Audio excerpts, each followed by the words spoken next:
Morning to all of you. कैसे हो आप सब लोग। मैं जिपाल यादव आज आपका एक बार फिर से स्वागत करता हूं मेरे ऑनलाइन यूट्यूब प्लेटफॉर्म पर जिसका नाम है इंसाइक्लोपीडिया ऑफ स्टडी। एक इम्पोर्टेंट अनाउंसमेंट हर रोज़ की तरह, और वो ये है कि आप हर रोज़ शाम में 5 बजे लाइव तैयार रहिएगा हरियाणा जीके की क्लासेस के लिए। आने वाले अपकमिंग हरियाणा एग्ज़ाम्स के लिए ये बहुत ही ज़्यादा इम्पोर्टेंट है। और इसके साथ साथ अगले 1 या 2 दिन में हम वार्तालाप सेशन को लेकर के आएंगे, सो प्लीज़ उसके लिंक को ज़्यादा से ज़्यादा शेयर कीजिएगा। तो चलिएगा आज की हम हमारी क्लास को स्टार्ट करते हैं।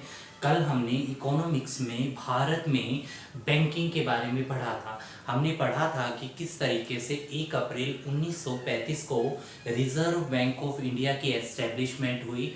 आज उसी सीरीज में हम आगे चलते हैं और पढ़ते हैं रिजर्व बैंक ऑफ इंडिया के बारे में। तो आइएगा स्टार्ट करते हैं। अगर मैं बात करूं reserve bank of India RBI की, तो आपको पता है कि आरबीआई की स्थापना कौन सी कमेटी की सिफारिश पर हुई थी। तो आरबीआई की जो स्थापना है वो हिल्टन यंग कमेटी की सिफारिश पर आरबीआई की क्या हुई थी, स्थापना। आरबीआई की एस्टेब्लिशमेंट कब हुई थी? आरबीआई की स्थापना 1 अप्रैल 1935 को हुई थी। 1 अप्रैल 1935। कितनी कैपिटल के साथ आरबीआई की स्थापना हुई थी? तो 5 करोड़ की कैपिटल या पूंजी के साथ आरबीआई को एस्टेब्लिश किया गया था, आरबीआई की स्थापना की गई थी। अगर हम बात करते हैं कि आरबीआई की स्थापना कहाँ हुई थी, तो याद रखिएगा आरबीआई की एस्टेब्लिशमेंट कोलकाता में की गई थी। 1 अप्रैल 1935 को आरबीआई की स्थापना कहाँ की गई? कोलकाता में। लेकिन 1937 में इसके हेडक्वार्टर को, इसके मुख्यालय को शिफ्ट कर दिया गया मुंबई। और तब से अब तक जो आरबीआई का हेडक्वार्टर है वो आपका कहाँ है? मुंबई। तो ये पॉइंट जरूर याद रखिएगा आरबीआई के बारे में कि हिल्टन यंग कमेटी की सिफारिश पर इसकी क्या हुई? स्थापना। बहुत से एग्जाम में ये भी क्वेश्चन आ सकता है आपका कि आरबीआई एक्ट कब पास हुआ। तो याद रखिएगा आरबीआई एक्ट 1934 में पास हुआ। और इसी कानून के पास होने पे 1 अप्रैल 1935 को कोलकाता में 5 करोड़ की कैपिटल के साथ स्थापना हुई रिजर्व बैंक ऑफ इंडिया की। 1937 में इसके हेडक्वार्टर को और शिफ्ट कर दिया गया मुंबई। और तब से अब तक इसका हेडक्वार्टर कहाँ है? मुंबई। आप इसका स्क्रीनशॉट लेना चाहो तो ले सकते हैं, फिर हम इससे आगे स्टार्ट करते हैं। चलिएगा, अगर हम बात करें आरबीआई के गवर्निंग बोर्ड की कि आरबीआई के बोर्ड में कितने मेंबर या कितने सदस्य होते हैं, तो याद रखिएगा जो आपका आरबीआई बोर्ड है, आरबीआई जो आपका क्या है? बोर्ड है, उसमें 2 टाइप के मेंबर्स होते हैं। पहले होते हैं आपके ऑफिशियल मेंबर्स, और जो सेकंड होते हैं आपके, वो होते हैं आपके कौन से? Non official member. तो 2 टाइप के ही मेंबर होते हैं आरबीआई के। फर्स्ट होते हैं आपके ऑफिशियल और सेकंड होते हैं आपके कौन से? Non official. अच्छा, इसको पढ़ने से पहले आप एक चीज जरूर, अगर आपसे कोई ये पूछता है कि आरबीआई का हेडक्वार्टर कहाँ है, तो आप बता सकते हैं कि आरबीआई का जो हेडक्वार्टर है वो आपका मुंबई में है, महाराष्ट्र। अच्छा, इसी के साथ साथ आरबीआई के भारत में 4 जोनल ऑफिस हैं। तो याद रखिएगा आरबीआई के जो 4 जोनल ऑफिस हैं, या हिंदी में जिन्हें हम क्षेत्रीय कार्यालय भी कहते हैं, ये चारों जोनल ऑफिस 4 डायरेक्शन में है। जैसे नॉर्थ की अगर मैं बात करूं तो उत्तर में, और आरबीआई का जो क्षेत्रीय कार्यालय है, जो जोनल ऑफिस है, वो न्यू दिल्ली में है। वेस्ट में आरबीआई का जो जोनल ऑफिस है वो मुंबई है। साउथ में आरबीआई का जो ये जो आपका जोनल ऑफिस है ये आपका चेन्नई में है। और ईस्ट में आरबीआई का जो जोनल ऑफिस है वो आपका कहाँ है? कोलकाता। तो ये 4 चीज जरूर याद रखिएगा। आरबीआई का हेडक्वार्टर मुंबई में है, लेकिन आरबीआई के भारत में 4 जोनल ऑफिस हैं और ये चारों जोनल ऑफिस चारों डायरेक्शन में हैं। नॉर्थ में न्यू दिल्ली, साउथ में चेन्नई, वेस्ट में मुंबई और ईस्ट में आपके कोलकाता। तो ये इंपॉर्टेंट पॉइंट आप जरूर याद रखिएगा कि आरबीआई के कितने जोनल ऑफिस हैं भारत में, 4, और ये चारों जोनल ऑफिस चारों डायरेक्शन में हैं। आप नोट कीजिएगा, फिर हम ऑफिशियल और नॉन ऑफिशियल मेंबर्स के बारे में पढ़ेंगे।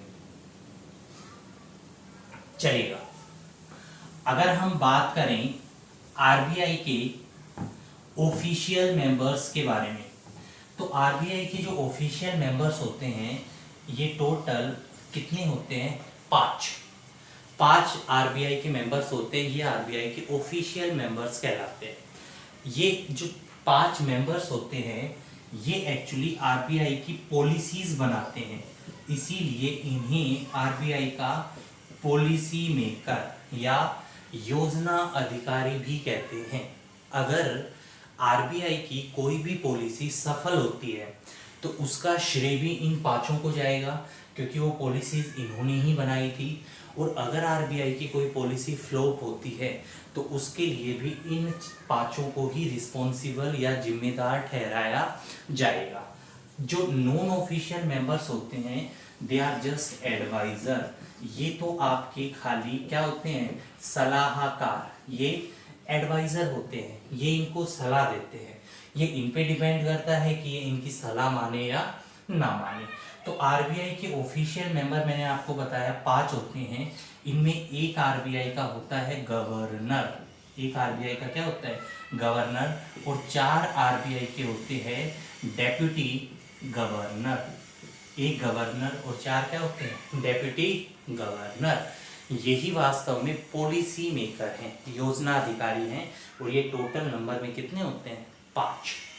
इसके साथ जो हमारे नॉन ऑफिशियल मेंबर हैं, जो खाली एडवाइजर हैं या जो खाली सलाहकार के रूप में काम करते हैं, वो कितने हैं देखिएगा। नॉन ऑफिशियल मेंबर्स में जितने भी मेंबर आते हैं वो सब के सभी मेंबर्स नॉमिनेटेड आते हैं। नॉमिनेटेड का मतलब है नामांकित।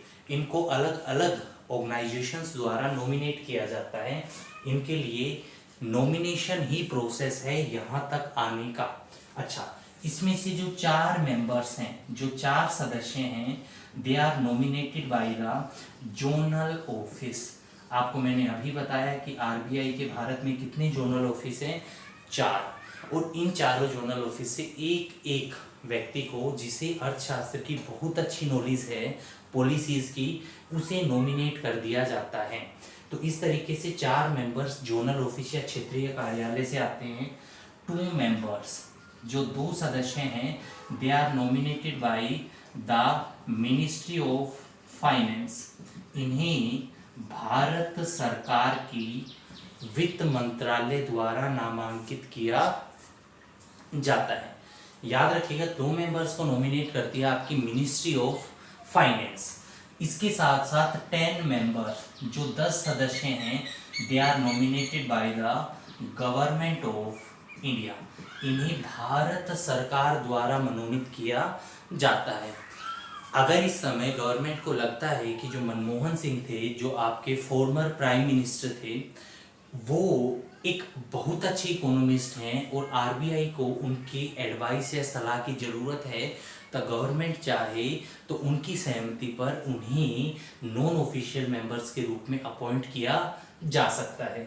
लेकिन ये ऐसे मेंबर्स होते हैं बेसिकली जिन्हें अर्थशास्त्र की और पॉलिसीज़ की बहुत ही अच्छी नॉलेज हो।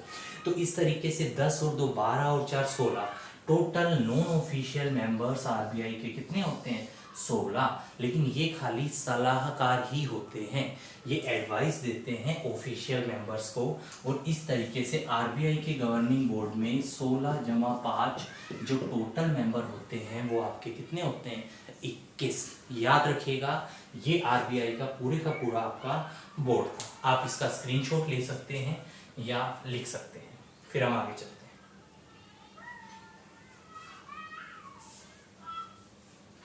चलिएगा, थोड़ा सा पढ़ते हैं आरबीआई के गवर्नर्स के बारे में देखिए,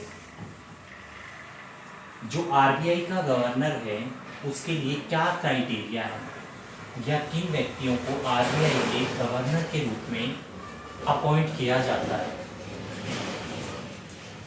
जो आरबीआई का गवर्नर होता है उसके लिए कोई एलिजिबिलिटी क्राइटेरिया नहीं है, उसके लिए ना कोई शैक्षणिक योग्यता है और ना ही कोई एज बाउंडेशन है। तो आरबीआई के गवर्नर को नॉमिनेट कौन करता है, इसको नामांकित कौन करता है, it is purely and entirely depends on the recommendation of government of India. ये पूरी तरीके से निर्भर करता है कि भारत सरकार अपनी तरफ से किस व्यक्ति का नाम प्रस्तावित करती है या उसे नामांकित करती है गवर्नर के पद के लिए। तो याद रखिएगा, गवर्नर के पद के लिए कोई क्राइटेरिया नहीं है, it is purely and entirely based on the recommendation of the government. ये सरकार के ऊपर निर्भर करता है। दूसरा, अगर हम बात करें कि टेन्योर, इनका कार्यकाल कितना होता है, तो इनका जो टेन्योर होता है वो in the multiple of three, मतलब 3 के गुणज में होता है। अगर आपका टेन्योर 3 साल है और अगर गवर्नमेंट आपके काम से सेटिस्फाई है तो आपके कार्यकाल को 3 साल और बढ़ा दिया जाएगा। फिर अगर गवर्नमेंट सेटिस्फाई है तो 3 साल और बढ़ा देगी। तो ऐसे जो टेन्योर है ये 3 के मल्टीपल में चलता है, याद रखिएगा, ठीक है। अच्छा, थर्ड, जो इनकी सैलरी या जो इनका वेतन होता है वो होता है 2,50,000, 2,50,000।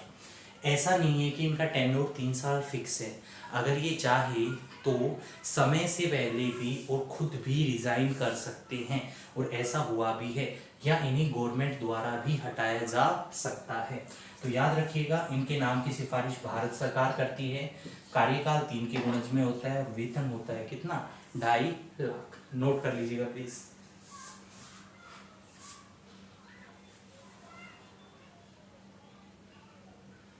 चलेगा, अब बात करते हैं आरबीआई के गवर्नर की। आरबीआई के जो फर्स्ट गवर्नर, जिस समय आरबीआई की एस्टेब्लिशमेंट या जिस समय आरबीआई की स्थापना हुई थी, उन गवर्नर का नाम था ओसबर्न स्मिथ। ब्रिटिशर्स थे, अंग्रेज थे। 1935 से लेकर के 1937 तक ये आरबीआई के क्या रहे हैं, गवर्नर। 2 साल के लिए रहे हैं। सेकंड नंबर पे आपके जो आते हैं वो आते हैं जेम्स ब्रेड टेलर। ये 1937 से लेकर के 1943 तक आरबीआई के क्या रहे, गवर्नर। और आरबीआई के इतिहास में 1935 से लेकर 2021 तक जितने भी गवर्नर बने हैं उनके इतिहास में और खाली 2 ही फॉरेनर हैं, या मैं कह सकता हूं कि 2 ही ब्रिटिशर हैं जो आरबीआई के आज तक गवर्नर बने हैं। इसके बाद जो भी गवर्नर्स बने वो सभी के सभी गवर्नर्स कौन थे, इंडियंस। तो याद रखिएगा, ओसबर्न स्मिथ जो कि पहले थे और जेम्स ब्रेड टेलर जो कि दूसरे रहे हैं 1937 से 1943। नोट कीजिएगा, इसके बाद इससे आगे चलते हैं। चलेगा, अगर मैं बात करूं जेम्स ब्रेड टेलर के बाद जो तीसरे व्यक्ति जो आरबीआई के गवर्नर बने और जो पहले भारतीय थे जो कि आरबीआई के क्या बने थे, गवर्नर, उनका नाम था सी.डी. देशमुख। तो जो थर्ड गवर्नर थे वो थे हमारे सी.डी. देशमुख। कंफ्यूज मत होइएगा, आप हिस्ट्री में सीडी के बारे में पढ़ेंगे। सीडी थे चित्तरंजन दास, लेकिन यहाँ पर ये वो सीडी नहीं है।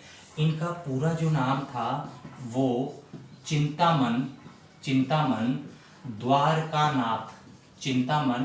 द्वारकानाथ देशमुख था। चिंतामन द्वारकानाथ देशमुख। 1943 1943 से 1949 1949 तक, और ये आरबीआई के क्या बने, गवर्नर। याद रखिएगा ये आरबीआई के फर्स्ट इंडियन गवर्नर थे, पहले भारतीय गवर्नर बने। कौन, आपके Chittaranjan Das Deshmukh first Indian governor थे। सेकंड, अगर मैं बात करूं सीडी देशमुख की, तो he is the youngest governor of RBI. ये आरबीआई के सबसे कम उम्र में भी गवर्नर बने थे। जिस समय ये गवर्नर बने उस समय इनकी आयु मात्र 47 वर्ष थी। तो अब तक के आरबीआई की सबसे यंगेस्ट गवर्नर भी रही हैं। दूसरा, जब भी कोई ऑर्गेनाइजेशन जो ब्रिटिश इंडिया में एग्जिस्ट करती थी, जो अंग्रेज़ों के अधीन थी, और जैसे ही अंग्रेज़ भारत से गए और गवर्नमेंट ऑफ इंडिया ने उसे अपने अंडर ले लिया, तो सरकार ने उसका नेशनलाइजेशन किया। नेशनलाइजेशन का मतलब है राष्ट्रीयकरण, और राष्ट्रीयकरण करने के बाद उस संस्था को सरकारी संस्था में कन्वर्ट कर दिया। तो याद रखिएगा आरबीआई का जो राष्ट्रीयकरण है वो 1 जनवरी 1949 को आरबीआई का नेशनलाइजेशन या राष्ट्रीयकरण हुआ। और आरबीआई के नेशनलाइजेशन के समय में भी उसके गवर्नर कौन रहे हैं, सी डी देशमुख। तो 3 चीजें, सबसे youngest governor, first Indian governor, और आरबीआई के नेशनलाइजेशन के समय भी गवर्नर रहे हैं चिंतामन द्वारकानाथ देशमुख। 3 चीजें हैं, जल्दी से नोट कीजिएगा प्लीज।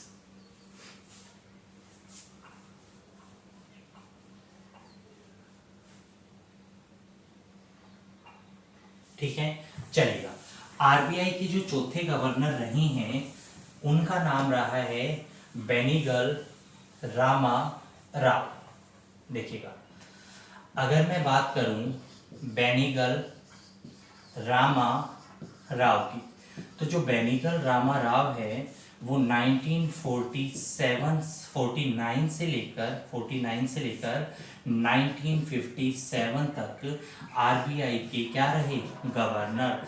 और एक गवर्नर के रूप में सबसे लॉन्गेस्ट, सबसे लंबा कार्यकाल, जो सबसे लंबा कार्यकाल रहा है वो रहा है आपका किसका, बेनीगल रामा राव का। याद रखिएगा 1949 से लेकर के 1900 कब तक, 57 तक, सबसे लंबा कार्यकाल बेनीगल रामा राव। नोट कीजिएगा। वैसे ही आरबीआई के कौन से नंबर के गवर्नर रहे हैं, 4th, चौथे नंबर के। चलिएगा आगे चलते हैं। अगर मैं बात करूं तो हमको हर आरबीआई के गवर्नर पढ़ने की कोई रिक्वायरमेंट नहीं है, सीधा चलते हैं आरबीआई के 15वें गवर्नर पर। और 15वें गवर्नर रहे हैं डॉक्टर मनमोहन सिंह। डॉक्टर मनमोहन सिंह 1982 से लेकर 1985 तक आरबीआई के गवर्नर रहे। और याद रखिएगा ये एकमात्र ऐसे आरबीआई के गवर्नर हैं जो आगे चल करके भारत के प्रधानमंत्री भी बने। और इसमें कोई डाउट नहीं है कि ये एक बहुत ही बेहतरीन इकोनॉमिस्ट रहे हैं। अगर मैं बात करूं मनमोहन सिंह की तो ये 1991 में 1991 में एलपीजी, लिबरलाइजेशन, प्राइवेटाइजेशन और ग्लोबलाइजेशन, या हिंदी में उदारीकरण, निजीकरण और वैश्वीकरण की नीति लेकर के आए थे। इनके अर्थशास्त्र में योगदान को इतिहास कभी भी भुला नहीं सकता। और ये आगे चल करके भारत के 2004 में क्या बने, प्रधानमंत्री। आरबीआई के कौन से नंबर के गवर्नर हैं, 15वें। याद रखिएगा। आगे चलिएगा।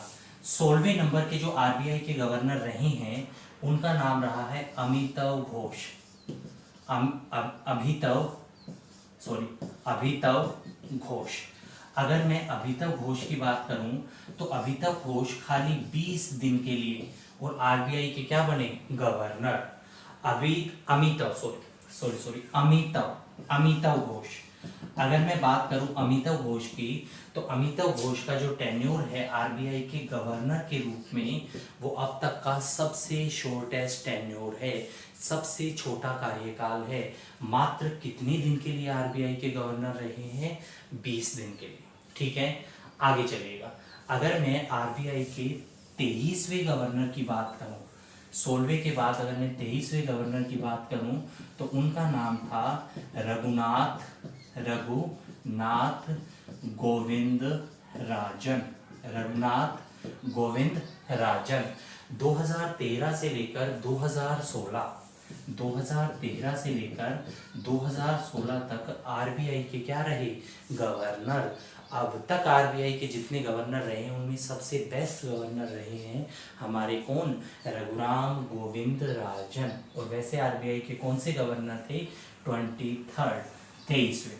आरबीआई के 24वें गवर्नर जो डिमोनेटाइजेशन, विमुद्रीकरण के समय, जिस समय नोटबंदी हुई थी उस समय बने, वो थे आपके उर्जित आर पटेल। वैसे तो इनका टेन्योर 2019 तक था, लेकिन हेल्थ के ग्राउंड पर इन्होंने कहा कि इनकी सेहत सही नहीं रहती और इस ग्राउंड पर इन्होंने 1 साल पहले ही 2018 में ही अपनी पोस्ट से रिजाइन दे दिया। तो ये आरबीआई के 24वें गवर्नर रहे हैं। और अगर आपसे कोई पूछता है कि आरबीआई के प्रेजेंट गवर्नर कौन से हैं, तो आरबीआई के 25वें और जो प्रेजेंट गवर्नर हैं उनका नाम है शक्तिकांत दास 2018 से लेकर अब तक आरबीआई के क्या हैं, गवर्नर। तो आरबीआई के 25वें गवर्नर का नाम है क्या, शक्तिकांत दास। याद रखिएगा प्लीज, बहुत ही ज्यादा इंपॉर्टेंट है।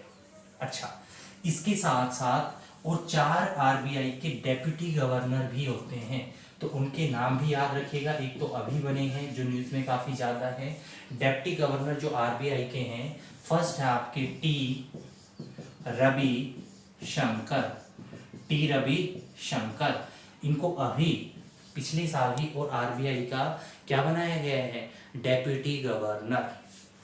इसके साथ आरबीआई के जो दूसरे डेप्टी गवर्नर हैं, इनका टेन्योर अभी खत्म हो गया था। टेन्योर के खत्म होते ही इनको दोबारा से रीअपॉइंट कर दिया गया डेप्टी गवर्नर की पोस्ट पे, और वो है आपके एम के जैन। थर्ड नंबर पे जो आपके डेप्टी गवर्नर हैं वो है एम राजेश्वर